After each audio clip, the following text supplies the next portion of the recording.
বাগানে কিন্তু খুবই সুন্দর খেজুর ধরে আছে। আর এই খেজুরগুলো কিন্তু মূলত এখনও কিন্তু অনেক ছোট, এগুলা এখনও বড় হয় নাই।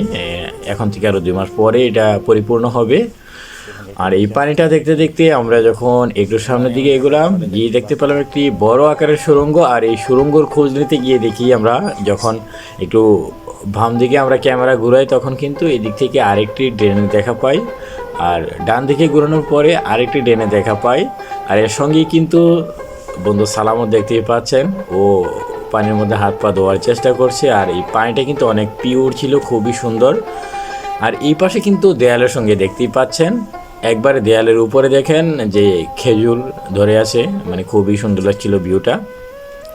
আর এই ভিউটা নেওয়ার উদ্দেশ্য হচ্ছে, এখানে দেখেন কারেন্টের যে সিস্টেমটা, এটা কিন্তু ওমানের একদম গ্রাম্য অঞ্চলে কিন্তু এই সিস্টেমটা করেছে, অনেক অত্যাধুনিক। তো আশা করছি আমরা আমাদের বাংলাদেশে ইনশাআল্লাহ ভবিষ্যতে এরকম